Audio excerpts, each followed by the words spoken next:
Hello there, it's Cassie. Welcome back to my YouTube channel and blog. Today it is the blog hop for Brutus Monroe's inspiration team, and we were challenged with making some interactive cards. So I am going to make a shaker. They're my favorite interactive cards to make, so I figured I would jump on board with that. I have a couple pieces of cardstock. One is a light gray and the other is white cardstock. And as you can tell, I already have a rectangular die attached to the light gray one because I plan to make a border with that. I won't need the inside piece, I'll just need the outside piece because I'm going to take these circle dies and put those on the white cardstock, and some of those are going to go off of the page, which is fine, but this is where the border will come in to help with the interactive or the, for the shaker elements. So I'm going to go ahead and tape those circle dies just in place, just using a little bit of washi tape on the inside because I won't need those middle pieces. And then I will run these both through my die cutting machine. And I had never made a shaker like this one before, but we'll do it together. And see, that's what I'm talking about as far as a border goes. So my card base is some more of that light gray cardstock that I have cut to 4 1/4 by 11 inches and scored at 5 1/2 to make a top folding A2 size card. And I just have some acetate that I'm going to attach to the back of that white cardstock panel that I cut all of those circles out of.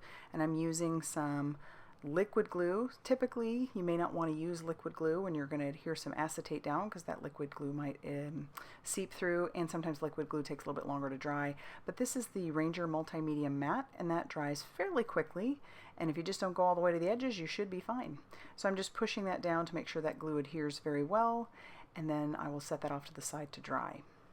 I am taking some 1/8 inch score tape, and I am adhering that to the border, all around the outside border. And then I'll go ahead and peel off that backing paper. I start off by peeling that whole first one off, and then I decided, well, this could get crazy, trying to adhere that and messing it up. So I just peel back a little bit. I've done this a few times now. And then I can position that a little bit better, and it gives me a little bit of wiggle room, if you will. And then I can peel the rest of that backing paper away and push down the rest of my border. And then that piece is all ready to go. So now we're going to actually start adhering the shaker part, or not the shaker part, but the foam tape. And I've doubled this up, and I'm just trimming it down real thin because I need this to obviously not show through those see-through windows. And so I'm just going to adhere that all the way around the edges of this. And then I'm going to go ahead and trim that down. And I'll just keep working, making sure that I get those seams really, really tight. I don't want any spots where they won't be touching each other. And then I will peel off the backing paper on all of these eventually before I put any of my shaker elements in. I also want to make sure that I get a good wrap around each of those circles. And so in order to do this, and this is nothing new, you're just going to take off your backing paper on both the front and the back. And by the way, this is the Scotch foam tape. So I'm going to end up wrapping that foam tape all around each of those circles because I definitely want to have some separation. By doing this, you could very easily use different colors of whatever your shaker elements are going to be. I end up using all the same colors, but it would be very easy to make, like one pocket red, one pocket blue, and so on and so forth. And so now it's time to actually put the shaker elements inside the card. And I have several different elements that I'm going to use. This first one is the Nuvo Pure Sheen confetti called Mermaid Parade Stars, and they're so pretty. They're like a turquoise star, obviously. And I just use a little makeshift tool with some scratch paper to scoop those out. I definitely want to at some point, get the little Nuvo tool that goes with it because it just looks very useful.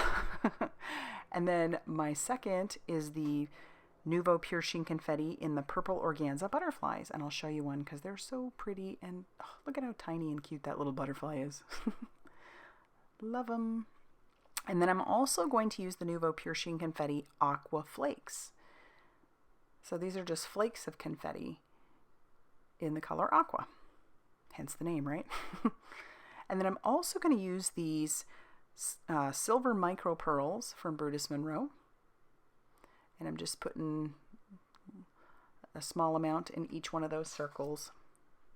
and then I'll get ready to start adhering my card base to the front card panel. I always get a little nervous about this, and so I saw Jennifer McGuire had done this where she used some liquid glue around the foam tape, and I don't even know if she was making a shaker card, I'm not sure, but it just seemed to work really well. So she just put a little bit of liquid glue all around that foam tape, and then it gave her a little bit of wiggle room just in case she didn't get it on there straight.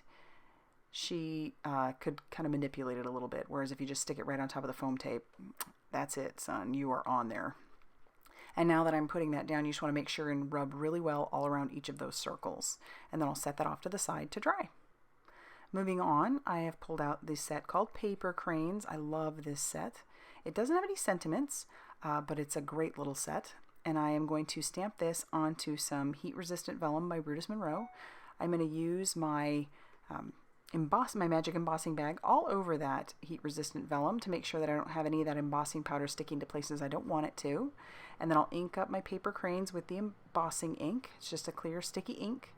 Stamp my images down, and then I'm going to cover that with my Raven Detail ink. I really like this stuff. And it's just a black, very pretty, dark, crisp black. And then I'll heat up my heat tool, and then I'm going to just heat those up. And they heat really quickly on vellum. They will melt very, very quickly, which is nice.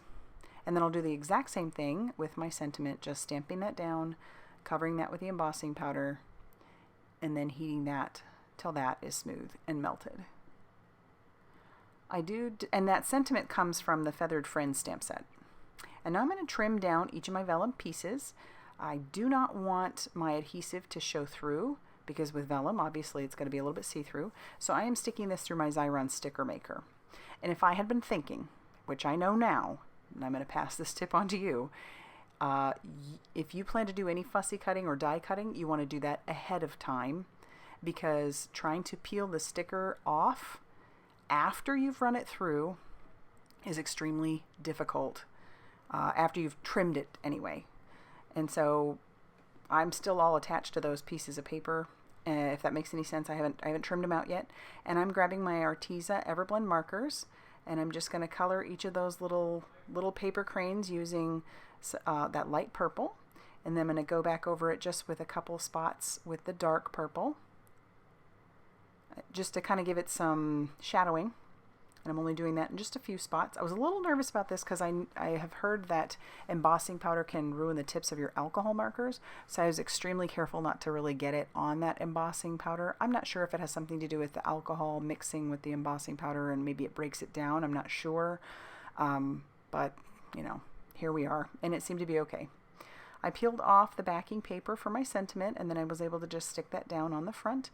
And then this is where I fussy cut each of those little paper cranes out. Like I said, I should have done it ahead of time, and then I could have run them each through the Xyron sticker maker. But this is where I had a little bit of difficulty trying to peel off that backing paper. I was eventually able to do it, but it took a while. I'm not joking around about that.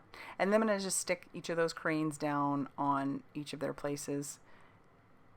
And I like it because, you know, it's vellum, so you can sort of see through and you'll see the shaker elements. Because after all that work with the shakers, I didn't want to completely cover them up and not have you be able to see the elements.